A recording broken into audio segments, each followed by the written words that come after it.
De Ricardo Monreal, precandidato, ¿sí? Precandidato, como digo yo, de Morena a la presidencia de la República, porque son precandidatos, ¿sí?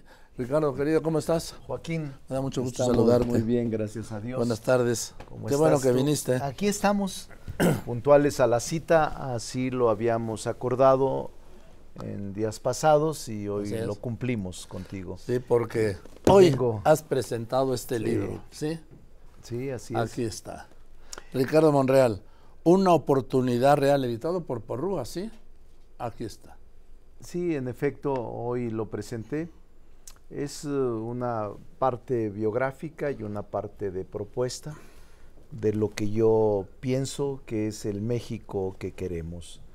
Un México seguro, un México justo, inclusivo, un México verde. Es decir, es una propuesta también, aparte de la biografía de mi vida, que es la primera vez, Joaquín, yo tengo 36 libros escritos durante casi 40 años, un poco menos, pero esta es la obra número 36, pero es la primera que habla de mi vida, la parte esta de la cultura del esfuerzo, que no es una vida única, yo creo que es la de millones de mexicanos y mexicanas que surgimos desde abajo para poder generar condiciones mejores. Yo no sé cómo lo hicieron en tu casa. Eran una familia de campesinos pobres. Pobres. ¿Sí? 14. ¿Cómo? Primero, bueno, como tuvieron 14 hijos, pues hay una regla natural, ¿no? Pero 14 hijos. Mi madre, que era una santa, sí, bueno. Antes de cumplir, después de la cuarentena, prácticamente se embarazaba de nuevo. Oye, y tu papá era tan competente, ¿no? Mi papá era, pero fíjate, eso le causó a mi madre la muerte temprano. A ella le llegó, lo digo en el libro, todo demasiado pronto. Se casó a los 16, a los 17 tuvo su primer hijo, luego cada año un hijo, y la muerte la sorprende a los 36. ¿Cómo crees? Quiere decir que deja 14 huérfanos. Yo era el tercero de los grandes, tenía 15 años. Mi hermana 16 y mi hermano 17. Pero bajo de mí había 11. El más chico, 10 días de nacido, porque mi madre muere a consecuencia del parto. Todo esto lo describo en el libro, en pasajes. Los traté de hacer novelado para que no se aburriera quien lo leyera, y lo hice, la verdad es que lo disfruté bastante, incluso pasajes que mi esposa me dice, oye, yo no conocía esta parte de tu historia, o mis hermanos mismos, de anécdotas con mi padre en el rancho, y que me dejaron marcado en una o en otra circunstancia, o cuando mi ruptura con el PRI, o cuando fui candidato a gobernador por el PRD, cuando el primero de la izquierda en México, o cuando en la última etapa con el presidente, esta ausencia de 2 años. También la describo brevemente hasta enero de este año, cuando recibo la invitación inesperada de ser incorporado a aquella reunión en Palacio. Así es. Y describo la de hasta enero, y luego ya previo a abril, con la reunión con los senadores que nos reunimos con el presidente, finales de abril. ¿Y no llegas a la cena del lunes 5 de junio? No, ya no llego a la cena. Pero es que esa es clave. Esa es la segunda parte. En el restaurante El Mayor.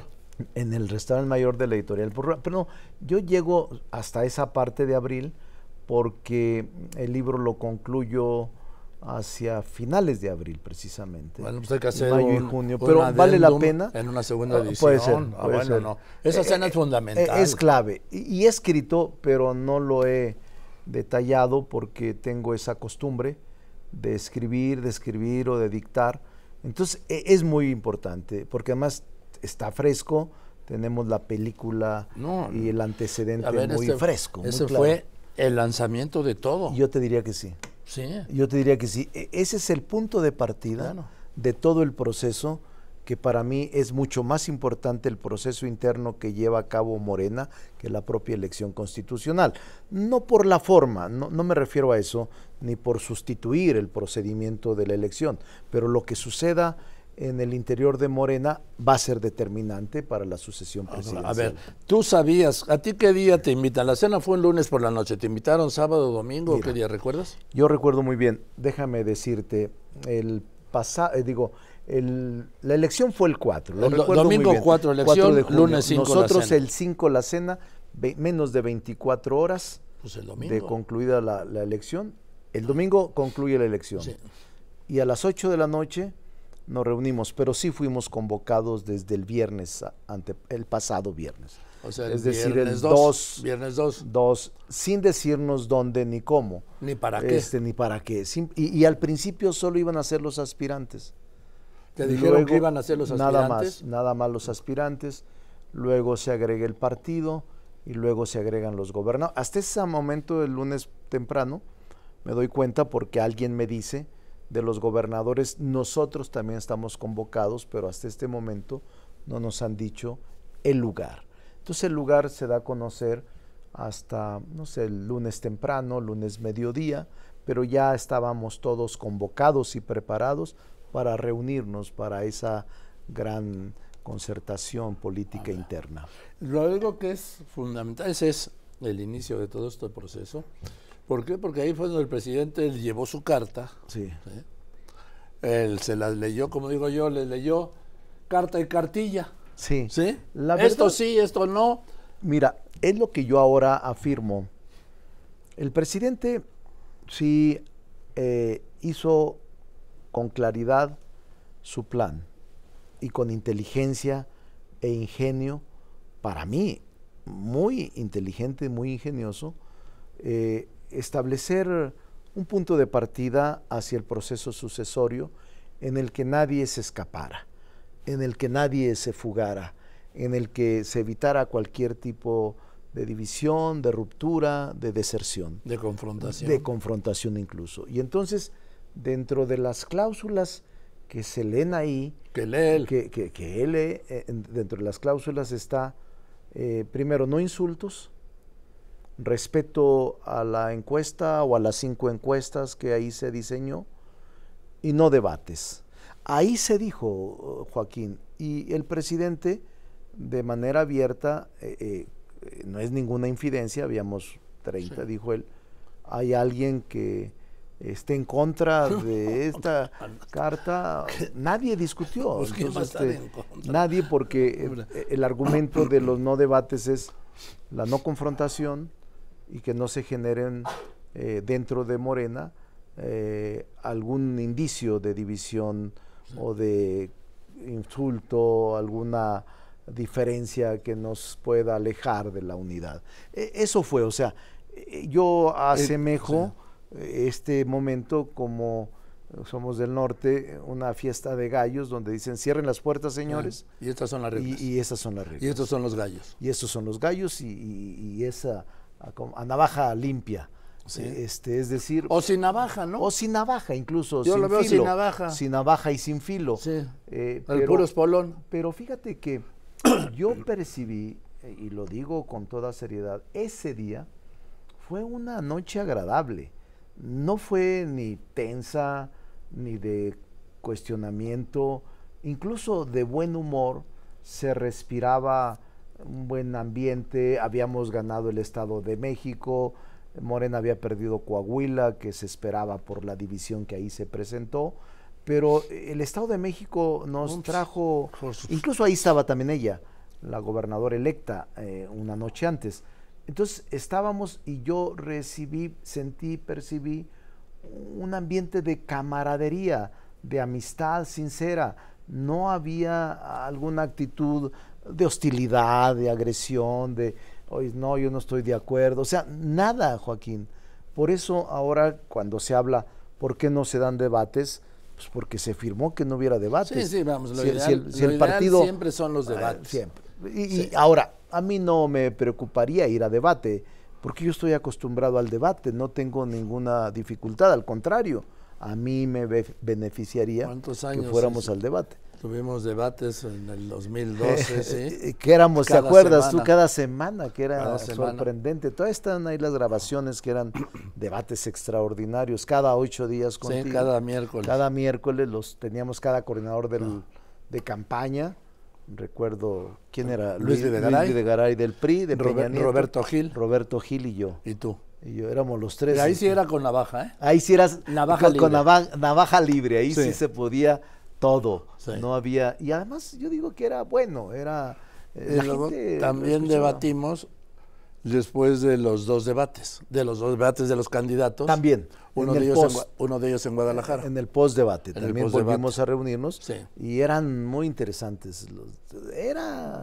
Es importante para mí el intercambio, el diálogo, y aunque sean contrastantes y fuertes, son convenientes para la democracia. Sí, yo el también. debate. Aquí de lo que alcancé, ¿sí? Lo voy a leer, porque yo estoy totalmente de acuerdo con esto y es lo que le falta en este momento a este país. Hablar, ¿sí? De evitar las distancias porque se acompañan de conflictos, violencia y sufrimiento, los cuales aumentan la desigualdad. También dice, lograr un México igualitario y con justicia social está estrechamente conectado con los mecanismos de diálogo, colaboración y reconocimiento del valor de cada grupo. Por ello, con frecuencia llamo a la reconciliación. Ahora más que nunca existe un anhelo en nuestra sociedad de poder avanzar sin polarización, discriminación ni condiciones desiguales. Tenemos que reconocer, pese a ello, que no está disminuyendo la división, está aumentando. Y se va por el tema, dice, en su momento nuestro movimiento fue nombrado como Morena, acrónimo de Movimiento de Regeneración Nacional. Para mí, la continuación natural es la reconciliación nacional. En otras palabras, reconciliación es transformación. Esto es, para mí, una crítica al método de gobierno y política y personal estilo de gobernar del presidente López Obrador, que lo suyo no es ni la reconciliación ni la unidad, Ricardo. Mira, es la división, el enfrentamiento y la polarización. Puede ser tu punto de vista Sí, claro, respetado, sí, es el mío. pero yo creo que el presidente tiene mucha claridad. Por eso yo aprovecho estos foros. En lugar de rehuirles, nuestra condición de ser parte del movimiento debería ser ocupar estos espacios, porque tú podrás expresar tu posición y es respetable, pero yo te diría que la condición del presidente de la República es, en términos generales, la unidad. Yo recuerdo, déjame decirte, ¿sí? Guerrero, cuando el abrazo entre Iturbide y Guerrero, uno que encabezaba el ejército realista, ¿te acuerdas? Sí, el abrazo de Acatempan. El otro, el ejército insurgente, le reclamaron a Guerrero por qué el abrazo y por qué la traición. Guerrero dijo una frase que yo me quedo con ella. Dijo, es que sin reconciliación no hay nación. Y yo te digo esto porque sí creo en la reconciliación y creo que el presidente de la República llegó en un momento muy complicado, la transición política ha sido muy complicada, e incluso los sectores que no simpatizan con la 4T y con el movimiento, pues han sido también críticos, duros. A lo mejor reacciona a lo mismo, pero yo sí creo en la reconciliación. Yo no creo que el encono o la confrontación permanente sea un método de solución, Joaquín. Quizá eso hasta suene una especie de herejía frente a un movimiento que está en polarización. Sin embargo, vamos a tener que llegar a un proceso de conciliación frente a los grandes problemas que el país tiene y frente a los grandes desafíos que México tiene. Yo te diría que no va a haber de otra manera, sino de hacer un llamado a todos los sectores, unirnos en lo fundamental y enfrentarnos al gran reto que el país representa. Entonces, yo siento que el presidente de la República, por ejemplo, ahora en la Ciudad de México, yo he visto redes, escucho medios, leo, veo programas, y yo te diría que un gran porcentaje de ellos no coincide con el presidente. Y no coincide, en la Ciudad de México, por ejemplo, de 8, 10 comentaristas, a lo mejor 7 están en contra, y no coincide. El presidente dice que todos, salvo, 7, salvo 8, lo que llama pero honrosas excepciones. Pero no coincide, pero tampoco no coincide y contradice lo del nivel de aceptación del presidente. Ahora que yo he estado saliendo, Joaquín, en la jornada política esta innovadora, ingeniosa que diseñó el partido, la precampaña, que es muy discutible, que es muy lo que tú dices tú, es muy discutible, tú eres precandidato, esto es precampaña, está bien, no lo discuto porque ese no es el tema en esa mesa. Además no venimos a no venimos a eso, no venimos a debatir, pero yo te diría, en el análisis correcto, si el presidente tiene, ahora que he salido, me he enfrentado a una realidad actuante en las villas, en los pueblos, en los municipios donde realizo asamblea informativa. La gente me dice, Joaquín, oiga, doctor, lo único que le pedimos es que no se pelee, no queremos que al presidente lo golpeen, queremos que usted continúe con el presidente, queremos cuidar al presidente, queremos que el presidente continúe con su legado. Es decir, lo que yo observo abajo, en la calle, en la gente, en el pueblo, es que el presidente tiene un alto nivel de aceptación y popularidad. Sí. A ver. Entonces, no se contradice con el reflejo de los medios, de las redes o de los articulistas, que hay un gran porcentaje que no coincide con su estilo de gobierno o con su forma de hablar o con su forma de expresarse. Pero nosotros, por eso yo vengo aquí contigo, porque al menos es un espacio en donde defendemos nuestra forma de pensar, nuestro movimiento, y al propio presidente de la República, que lo consideramos nuestro principal activo en el movimiento y fundador del mismo, y que además yo creo que las políticas públicas implementadas han sido eficaces y algunas hay que reforzarlas y mejorarlas, como en todo movimiento y como en todo gobierno. Pero tengo la oportunidad, Joaquín, de decirlo contigo y de que la gente vea y compare o escuche para y eso exprese. Es esto. Para eso es esto. Para eso son estos espacios, aunque a algunos no les guste venir. Voy a los anuncios y continúo con Ricardo Monreal, precandidato de Morena a la presidencia de la República, y le voy a preguntar después de los anuncios, bueno, y si como dicen, si la encuesta no le favorece, ¿qué? ¿Se va a regresar a Zacatecas? No, hombre, ni de gobernador, porque además ya no puede. Continuamos. Ni de cardenal. Obviamente, pues es una encuesta, la que se va a levantar del 27 de agosto al 3 de septiembre. Sí. Y para anunciar el resultado el 6 de septiembre. Sí. Que no, como dicen, la tendencia no nos favorece. Entonces, yo no te veo en Zacatecas ni de obispo. ¿Sí? No, mira, si... Entonces, de regresarte, ni de obispo regresarías. Yo voy a concluir esta jornada, el 27 concluyo, espero la encuesta, el 6 se da el resultado, ¿sí? Y ya lo expresé. Hoy te lo reafirmo. Bien. Y te lo confirmo. Me voy a quedar en Morena y voy a cerrar filas con el presidente hasta el último día de su mandato. Esa es una decisión política que yo he asumido, y quien resulte, si hay una cláusula ahí. Además hay una cláusula de reparto. Hay una cláusula garantía, que si segundo y tercer lugar son líderes de cámaras o bien integrantes del gabinete. No, líderes del Congreso y tercero, cuarto, quinto y sexto al gabinete. Al gabinete o a algunas de las cámaras en una posición plurinominal privilegiada que les garanticen acceder a las cámaras. Entonces, no necesariamente, yo no estoy pensando en incorporarme al gobierno, no estoy pensando depender ahí del presidente o de la presidenta, pero sí te soy muy franco. Yo, en las condiciones en que está, soy muy claro, no soy ingenuo, estoy luchando y estoy dando lo mejor de mí, o sea, mi esfuerzo, el de mi familia, mi esposa que me acompaña a todas partes. Estoy dándole realmente. Y también estás sembrando, ¿eh? Estoy sembrando, porque además mis porque competidores. Este juego no se acaba hasta que se acaba. En el 24 no, tampoco. Y te voy a decir una cosa. Ni en el 30. De mis competidores aspirantes, yo te diría que los tres son muy buenos. El propio Adán Augusto, que lo he visto crecer mucho con estructura territorial, quizás el que tenga más recursos en este momento, pero el de mayor crecimiento, porque viene de 3 puntos no sé cuántos tenga ahora, pero sí lo veo con mucho potencial.